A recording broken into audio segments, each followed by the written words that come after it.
ọmọdé ẹ wá àgbàlagbà ẹ wá o ẹ wá wo Jésù Ọlọ́run Ọládẹjọ. ọmọdé ẹ wá àgbàlagbà ẹ wá o ẹ wá wo Jésù Ọlọ́run Ọládẹjọ. atótó arére èrò tí ń bẹ nílẹ̀ yìí ẹ wá gbọ́ ewé tàgbà tí ń bẹ lásìkò yìí ẹ máa bọ̀ wá gbàwòsàn. olùgbàlà ti dé ó ti wà nítòsí ẹ máa bọ̀ wá síbi ìsọjí ọlọ́jọ́ méje ìsọjí májẹ̀mú ọlọ́dọọdún ti ọdún 2021 èyí tí yóò bẹ̀rẹ̀ ní ọjọ́ kìíní sí ọjọ́ keje oṣù kẹsàn-án ọdún yìí èyí tí olúwa ti ọwọ́ wòlíì ọ̀gá ògo gbé kalẹ̀ sí ní àpọ́sù prophet Samuel Ọládẹjọ nínú ìjọ wa CNS àgbàláàánú headquarter òkè màlélà ńlátẹ̀ lábẹ́ ìṣàkóso bàbá wa His Eminence Chief S.A. Adéròmú JP.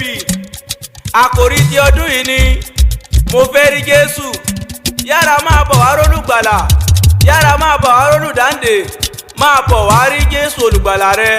èrò ẹ̀dà gèrè wá kẹ́ ẹ̀ mọ́ bọ̀ wá rólùgbàlà. ọmọdé ẹ wá àgbàlagbà ẹ wá o ẹ wá wo Jésù Ọlọ́run Ọládẹjọ. máa bọ̀ wá pàdé àwọn ìránṣẹ́ Ọlọ́run bíi sínú Apostle Moses Adélékè Olókun, Prophet Ọládèmí Gabriel, General Commander Elisha Adéwọlé ọmọ àwọn wòlíì, Prophet Ọmọládé. máa bọ̀ wá pàdé Prophet Gbadé Oyèdòkun, Prophet Samson Ọládẹjọ, Prophet John Ọládẹjọ àti wòlíì Àṣẹ́gun Dàrgìrìwá. máa bọ̀ wá rírì ìgbàlà. máa bọ̀ wá pàdé àwọn olórin ẹ̀mí àwọn olórin ìgbàlà bíi Lady Evangelist Tóyìn Adélékè, Lady Evangelist Taiwo Adélékè, Prophet Samuel ní Olúwa, Prophetess Fúnmiláyọ̀ Ọláyọrí, Prophetess Rachel Omiẹ̀sán, Prophetess Yẹ́misí Ọdẹ́gòkè, Prophet Shina Adépọ̀jù, Prophet Zachariah Ọ̀jẹ́bọ̀dé, Master Sunday Ọládẹjọ pẹ̀lú Prophet Bankole Julius Ìmọ́lẹ̀ Àdúrà. máa bọ̀ wá pàdé Evangelist Àdúrágbèmí Àyàntúnjí. èrò ẹ̀dà gèrè wá kẹ́ ẹ̀ mọ́ bọ̀ wá rírì ìgbàlà. ìsọjí Ọlọ́run májẹ̀mú ti dé. Ọlọ́run Ọládẹjọ ń ṣiṣẹ́ agbára. èrò ẹ̀dà gèrè wá kẹ́ ẹ̀ wá rírì ìgbàlà. mo wá Ọlọ́run Samuel yóò fàánú lágbàáyé mi wò kí n tó relé.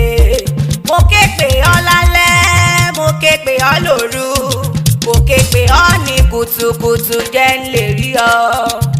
mo wá Ọlọ́run Samuel yóò fàánú lágbàáyé mi wò kí n tó relé.